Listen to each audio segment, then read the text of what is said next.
Hi అండి, ఎలా ఉన్నారు? మేమైతే చాలా బాగున్నాము. నేనైతే ఇవాళ జొన్న రొట్టె వీడియో చేస్తున్నాను. ఇప్పుడు నేనైతే జొన్న పిండిని ఈ కప్పుతోని 2 కప్పుల జొన్న పిండిని ఇలా డేక్షలా తీసుకున్నాను.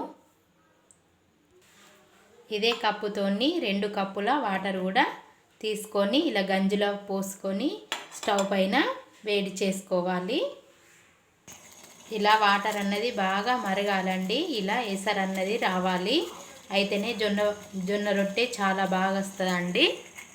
ఇప్పుడు ఈ వాటర్ అయితే ఆ పిండిలో వేసేసుకోవాలి. చూడండి, ఈ వాటర్ అయితే నేనైతే ఇలా పిండిలో వేసేస్తున్నాను. ఇప్పుడు ఈ పిండిని ఇలాంటి చెంచా తీసుకొని ఇలా మొత్తం కలిపేసుకోవాలి. చూడండి, నేను చూపించినట్టు మొత్తం కలిపేసుకోవాలి. చూడండి, నేను ఎలా కలిపానో ఇలా ముట్టితే ఇలా పిండి అన్నది ముద్ద కావాలి. మీరైతే కొత్తగా నేర్చుకునే వాళ్ళైతే ఇంకా కొద్దిగా ఎక్కువనే వాటర్ వేసుకోండి, అయితేనే రొట్టె అన్నది పలగకుండా వస్తుంది. ఇప్పుడు ఈ పిండినంతా ఒకవైపు ఒత్తేసుకోవాలి. ఇప్పుడు పిండి అయితే ఇలా ఒకవైపు వేడిగా ఉన్నప్పుడే ఒత్తేసుకోవాలి, చల్లారితే రొట్టెలు అన్నవి పలిగిపోతాయండి.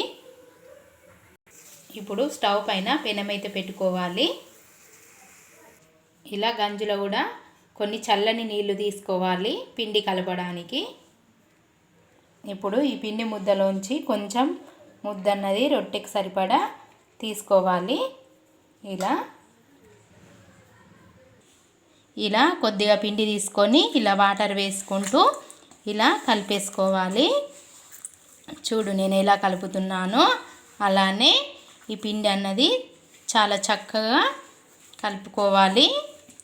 కొద్దిగా వాటర్ తీసుకుంటూ ఇలా వాటర్ వేసుకుంటూ ఇలా కలిపేసుకుంటే రొట్టె అన్నది పలగకుండా చక్కగా వస్తుందండి. చూడండి, ఇలా కలుపుకోవాలి.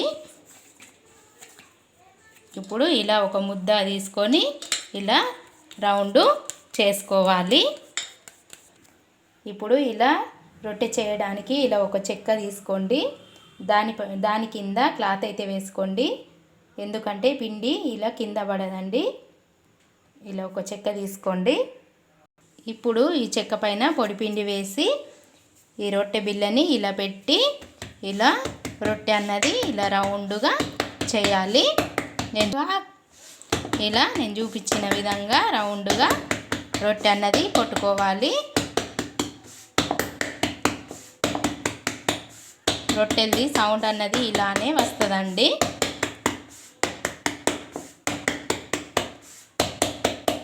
మీకు చేతికి అంటుతుంది కాబట్టి ఇలా పొడి పిండి వేసుకుంటూ రొట్టె అన్నది ఇలా చేసుకోవాలి.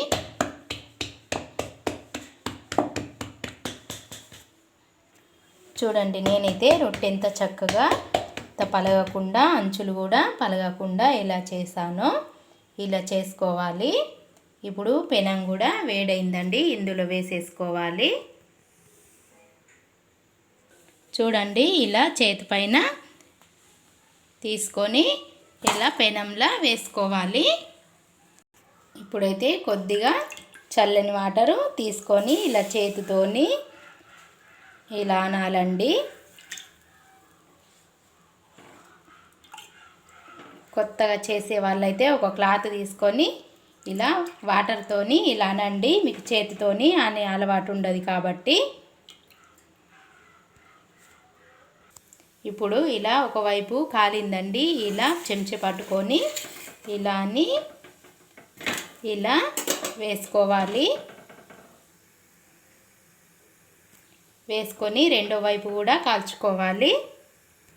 ఇప్పుడు ఆ వైపు కూడా కాలిందండి. ఇప్పుడు ఈ అంచుల పొన్న కాలలేదు కాబట్టి దీన్ని మళ్ళీ వేసుకొని కాల్చుకోవాలి. మాకైతే అలవాటు కాబట్టి చేతి పట్టే వేసుకుంటాము. చూడండి ఎలా కాలిపోయిందో. ఇప్పుడైతే తీసేసుకోవాలి రొట్టె అన్నది.